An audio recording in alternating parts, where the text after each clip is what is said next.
¿Te has preguntado alguna vez sobre las prácticas espirituales y mágicas que se realizan en la cultura afrocubana? Uno de los más antiguos y misteriosos es el culto afrocubano del palo mayombe. Con una fuerte conexión con el mundo de los muertos y la naturaleza, los practicantes del palo mayombe utilizan objetos naturales y sagrados, como ramas, piedras, tierra y huesos, en sus rituales y ceremonias para conectarse con los muertos y obtener sus favores. Además, se asocia con la magia negra y la hechicería, y se utilizan objetos sagrados llamados engangas para jugar palo y llevar a cabo las ceremonias religiosas. Si quieres conocer más sobre esta práctica mágica y espiritual, sigue escuchando para descubrir los secretos detrás de la más temida y menos comprendida de todas las religiones afrocubanas.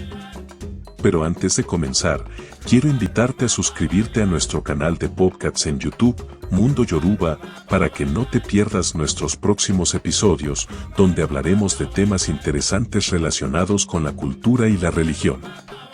Si tienes alguna pregunta o comentario, déjalo en la sección de comentarios.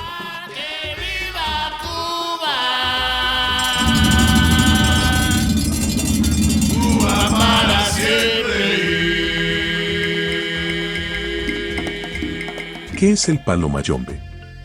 El palo mayombe es un culto afrocubano de origen bantú que se practica principalmente en Cuba y en otros países de América Latina y el Caribe.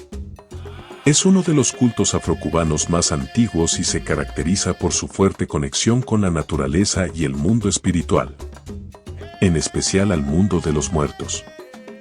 El palo mayombe es un culto que centra todo su poder en la manipulación de muertos y se apoya en el conocimiento del monte para fortalecer sus obras de hechicería. Los practicantes del palo mayombe utilizan objetos naturales, como ramas, piedras, tierra y huesos, en sus rituales y ceremonias para conectarse con los muertos y así obtener sus favores. El culto también está fuertemente asociado con la magia negra y la hechicería. Los practicantes del palo mayombe utilizan una variedad de objetos y sustancias en sus prácticas mágicas, como polvos, hierbas y sangre animal, y se cree que tienen la capacidad de controlar a los muertos para lograr sus objetivos. Cada orden de palo monte tiene un elemento importante que lo constituye, el cual se conoce como enganga.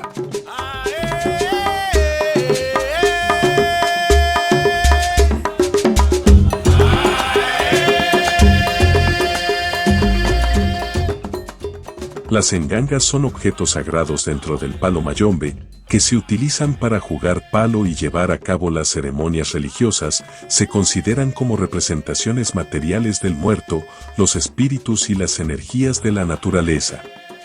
Una enganga puede ser un recipiente de madera, barro o hierro, tallada en forma de caldero, que contiene diferentes elementos como huesos, tierra, plantas, hierbas, metales, entre otros, que representa al enfumbe o muerto del tata y las fuerzas de la naturaleza que se invocan durante los rituales.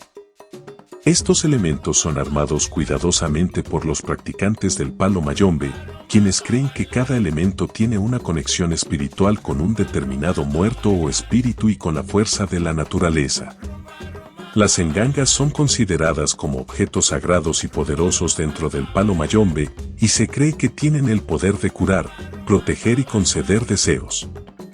Pero al mismo tiempo, son usadas para guerrear, matar, destruir a sus enemigos y crear maleficios. Los practicantes del palo mayombe trabajan con las engangas para conectarse con sus muertos y energías de la naturaleza y manipularlos, también para hacer ofrendas y peticiones en busca de ayuda espiritual y material.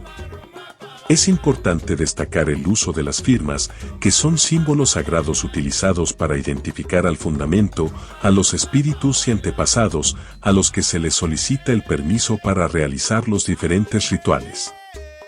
En estas firmas están representados los poderes sobrenaturales y la efectividad de la labor realizada. Cada enganga tiene un nombre y una característica, además de tener cantos, fecha y conmemoración, tiene dueño y ahijados. Tan pronto una persona adquiere su enganga, forma munanzo o casa de fundamento.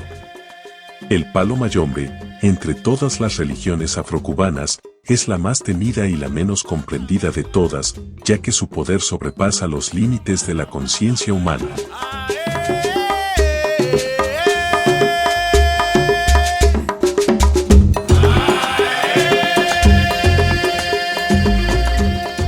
Si te ha gustado este episodio y quieres apoyar nuestro trabajo, no olvides darle me gusta a este podcast y compartir con tus amigos y conocidos interesados en la espiritualidad y los cultos afrocubanos. Además, no te olvides de suscribirte al canal para no perderte ningún episodio.